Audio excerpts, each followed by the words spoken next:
எல்லோருக்கும் வணக்கம். புதுசாக வாஷிங் மிஷின் வாங்க போகிறீங்களா? செமி ஆட்டோமேட்டிக் வாஷிங் மிஷின் வாங்கலாமா, இல்லை ஃபுல்லி ஆட்டோமேட்டிக் வாஷிங் மிஷின் வாங்கலாமா? ஃபுல்லி ஆட்டோமேட்டிக் வாஷிங் மிஷினில் டாப் லோடு வாங்கலாமா, இல்லைன்னா ஃப்ரண்ட் லோடு வாங்கலாமா? இதை எல்லாத்தையும் பற்றியுமே இந்த வீடியோவில் நம்ம தெளிவாக பார்க்க போகிறோம். ஸோ வீடியோவை ஸ்கிப் பண்ணாமல் ஃபுல்லாக பாருங்கள். வீடியோக்குள்ளே போகிறதுக்கு முன்னாடி எங்கள் சேனலை இது வரைக்கும் சப்ஸ்கிரைப் பண்ணாதவங்க மறக்காமல் சப்ஸ்கிரைப் பண்ணிடுங்க. வாஷிங் மிஷின் வாங்குறதுக்கு முன்னாடி நீங்கள் முக்கியமாக கவனிக்க வேண்டியது என்னென்னா, அந்த வாஷிங் மிஷின் உங்களோட துணியை டேமேஜ் பண்ணிடக்கூடாது. உங்கள் துணியோட குவாலிட்டி அப்புறம் அதோட ஷைனிங் இதுக்கு எந்த பாதிப்பும் வந்துடக்கூடாது. இந்த மாதிரி ஒரு வாஷிங் மிஷினை நாம் தேர்ந்தெடுக்கணும். நாம் 3 விஷயத்தை பார்த்து வாஷிங் மிஷினை செலக்ட் பண்ணணும்.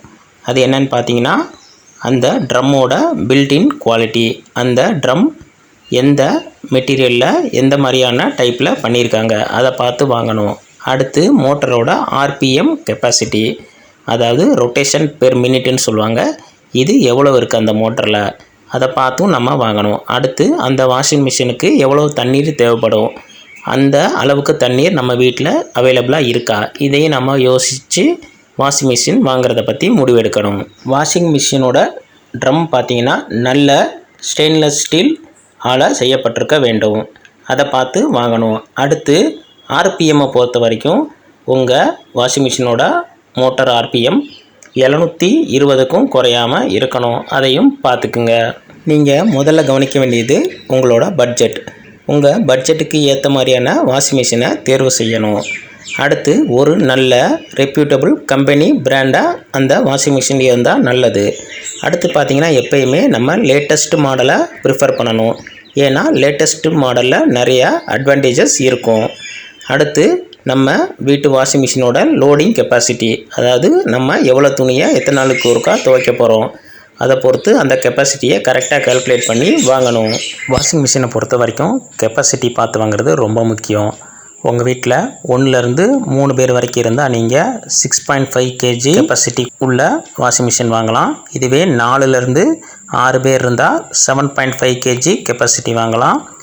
6 பேருக்கு மேலே இருந்தால் நீங்கள் 8 kg கெப்பாசிட்டி உள்ள வாஷிங் மிஷின் வாங்கணும். அடுத்து செமி ஆட்டோமேட்டிக் வாஷிங் மிஷின் வாங்கணுமா, இல்லாட்டி ஃபுல்லி ஆட்டோமேட்டிக் வாஷிங் மிஷின் வாங்கணுமா, இதை பொறுத்த வரைக்கும் உங்கள் பட்ஜெட் தான் இதை தீர்மானிக்குது.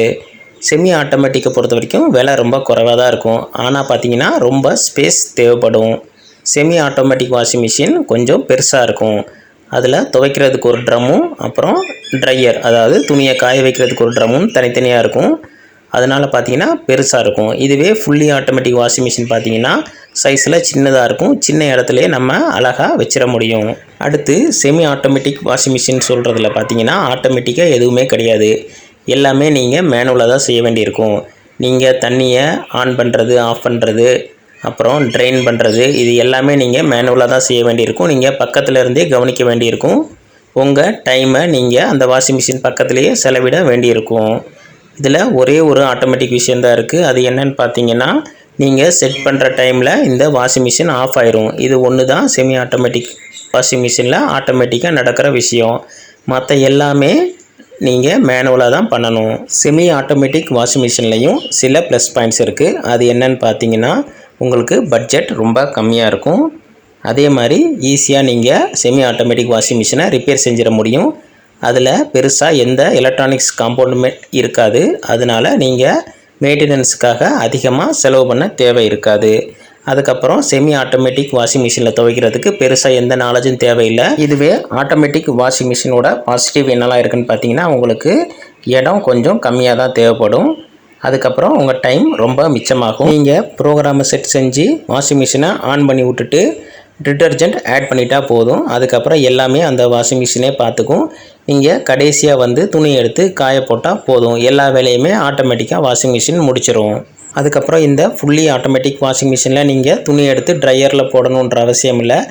இந்த துவைக்கிறது, ட்ரை பண்ணுறது எல்லாமே ஒரே கம்பார்ட்மெண்ட் ட்ரம்மிலேயே நடந்து முடிஞ்சிடும். ஃபுல்லி ஆட்டோமேட்டிக் வாஷிங் மிஷினோட மைனஸ் பாயிண்ட் என்னன்னு பார்த்தீங்கன்னா, ரிப்பேர் காஸ்ட் கொஞ்சம் அதிகமாக இருக்கும். ஏன்னு பார்த்தீங்கன்னா, அதில் நிறையா எலக்ட்ரானிக்ஸ் காம்பனண்ட் இருக்கும். நாம் தண்ணியை வச்சு யூஸ் பண்ணும்போது என்ன தான் வாட்டர் ரெசிஸ்டண்ட்டாக இருந்தாலும் சில டைமில் சில ப்ராப்ளம் வரதுக்கு சான்சஸ் இருக்குது. என்னை பொறுத்த வரைக்கும் நீங்கள் ஃபுல்லி ஆட்டோமேட்டிக் வாஷிங் மிஷின் வாங்குறது தான் இந்த டைமில் சிறப்பாக இருக்கும். ஏன்னா காலம் மாறிக்கிட்டே வருது. இதுவே ஒரு 10 வருஷத்துக்கு முன்னாடினா செமி ஆட்டோமேட்டிக்கை பற்றி யோசிக்கலாம். ஆனால் இப்போ உள்ள காலத்தில் பார்த்தீங்கன்னா நீங்கள் கண்டிப்பாக ஃபுல்லி ஆட்டோமேட்டிக் வாஷிங் மிஷினுக்கு போயிடுறது தான் பெஸ்ட்டு. அடுத்து பார்த்தீங்கன்னா ஃபுல்லி ஆட்டோமேட்டிக் வாஷிங் மிஷினில் டாப் லோட் சிறந்ததா இல்லாட்டி ஃப்ரண்ட் லோட் சிறந்ததா, இதை பற்றி நாம் இனி பார்க்கலாம். ஃப்ரண்ட் லோட் வாஷிங் மிஷின் பார்த்தீங்கன்னா காஸ்ட் வைஸாக டாப் லோட் வாஷிங் மிஷினை விட கொஞ்சம் அதிகமாகவே இருக்கும். அதனால் பட்ஜெட் பாயிண்ட் ஆஃப் வியூவில் பார்த்தீங்கன்னா டாப் லோடு தான் சிறந்தது.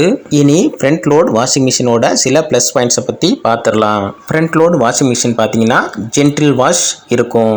அதனால் உங்கள் துணிகள் ரொம்ப சேஃபாக இருக்கும். உங்கள் துணிகளோட ஒரிஜினல் குவாலிட்டி மெயின்டைன் ஆகிறது இந்த ஃப்ரண்ட் லோட் வாஷிங் மிஷினில் கொஞ்சம் நல்லாயிருக்கும். அடுத்து பார்த்தீங்கன்னா லெஸ் வாட்டர் கன்சப்ஷன், அதாவது உங்களுக்கு தண்ணீர் சிக்கனமாக இந்த ஃப்ரண்ட் லோட் வாஷிங் மிஷினில் பயன்படுத்தப்படும். அடுத்து பார்த்தீங்கன்னா இந்த ஃப்ரண்ட் லோட் வாஷிங் மிஷின் ஃபாஸ்டராக ஸ்பின் ஆகும்.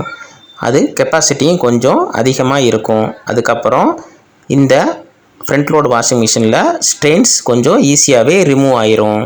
ஃப்ரண்ட் லோடிங் வாஷிங் மிஷினில் இன்னொரு அட்வான்டேஜ் இருக்குது. அது என்னென்னு பார்த்தீங்கன்னா நாய்ஸ் ரொம்ப கம்மியாக இருக்கும்.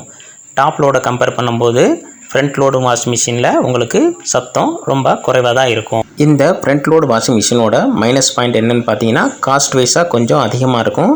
அதுக்கப்புறம் நீங்கள் துணியை லோட் பண்ணுறதுக்கும் அன்லோட் பண்ணுறதுக்கும் கொஞ்சம் குனிய வேண்டியிருக்கும். அதாவது நீங்கள் பெண்ட் பண்ணி தான் துணியை உள்ளே போட முடியும். துவைச்ச துணியை வெளியே எடுக்கிறதுக்கு நீங்கள் குனிய வேண்டியிருக்கும். அதுக்கப்புறம் பார்த்தீங்கன்னா மெயின்டெனன்ஸ் காஸ்ட் கொஞ்சம் அதிகமாகவே இருக்கும். அதுக்கப்புறம் நீங்கள் சில குறிப்பிட்ட டிட்டர்ஜென்ட் மட்டும்தான் இந்த ஃப்ரண்ட் லோட் வாஷிங் மிஷினில் யூஸ் பண்ண முடியும். டாப் லோடிங் வாஷிங் மிஷினோட சில அட்வான்டேஜஸ் என்னென்னு பார்த்தீங்கன்னா நீங்கள் குனிய வேண்டாம்.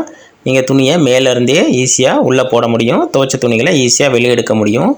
அதுக்கப்புறம் பார்த்தீங்கன்னா காஸ்ட் வைஸாக உங்களுக்கு கம்மியாக இருக்கும். உங்களோட மெயின்டெனன்ஸ் காஸ்ட்டும் கொஞ்சம் குறைவாகவே இருக்கும். டாப் லோடிங் வாஷிங் மிஷினோட இன்னொரு சிறப்பம்சம் என்னென்னு பார்த்தீங்கன்னா நீங்கள் சில துணிகளை நடுவில் கூட ஆட் பண்ண முடியும். அதாவது நீங்கள் முதையே துணியை கொஞ்சம் போட்டு வாஷிங் மிஷினை ஆன் பண்ணிட்டீங்க. அதுக்கப்புறம் நீங்கள் நினச்சா துணியை திரும்பியும் ஆட் பண்ணிக்கலாம். ஆனால் ஃப்ரண்ட் லோடிங் வாஷிங் மிஷினில் அந்த மாதிரி நீங்கள் நினச்ச மாதிரி துணியை நடுவில்லாம் ஆட் பண்ண முடியாது. ஒன்ஸ் நீங்கள் ஆன் பண்ணிட்டீங்கன்னா ஃப்ரண்ட் லோடிங் வாஷிங் மிஷினை பொறுத்த வரைக்கும் நடுவில் நீங்கள் ஸ்டாப் பண்ணி புதுசாக துணியை ஆட் பண்ண முடியாது. சில மைனஸ் பாயிண்ட்ஸும் இருக்குது டாப் லோடிங் வாஷிங் மிஷினில். அது என்னென்னு பார்த்தீங்கன்னா உங்களுக்கு அதிகமான எனர்ஜி கன்சியூம் ஆகும். ஃப்ரண்ட் லோடிங் வாஷிங் மிஷினை கம்பேர் பண்ணும்போது டாப் லோடிங் வாஷிங் மிஷின் கொஞ்சம் எனர்ஜி கன்சம்ஷன் அதிகமாக இருக்கும். அதுக்கப்புறம் பார்த்தீங்கன்னா கொஞ்சம் ரஃப்பாக துணியை ஹேண்டில் பண்ணும். ஃப்ரண்ட் லோடிங் வாஷிங் மிஷினை கம்பேர் பண்ணிங்கன்னா உங்களுக்கு துணி கொஞ்சம் டேமேஜ் ஆகிறதுக்கு டாப் லோடில் வாய்ப்பு அதிகமாக இருக்குது. இப்போது நீங்கள் ஓரளவுக்கு வாஷிங் மிஷினை பற்றி தெரிஞ்சிருப்பீங்க. என்னோட அட்வைஸ் என்னென்னு பார்த்தீங்கன்னா உங்களுக்கு பட்ஜெட் ப்ராப்ளம் இல்லைன்னா நீங்கள் கண்டிப்பாக ஃப்ரண்ட் லோடிங் வாஷிங் மிஷின் வாங்கி யூஸ் பண்ணலாம். அது ஓரளவுக்கு நல்லாவே இருக்கும். இதுவே குனிகிறதுக்கு கஷ்டமாக இருக்கவங்களும் பேக் பெயின் உள்ளவங்களும் டாப் லோடிங் வாஷிங் மிஷின் வாங்குறதே சிறந்தது. எப்பயுமே வாஷிங் மிஷின் வாங்கும்போது ஒரு நல்ல ரெப்யூட்டட் பிராண்டா அப்படின்னு பார்த்து வாங்குங்க.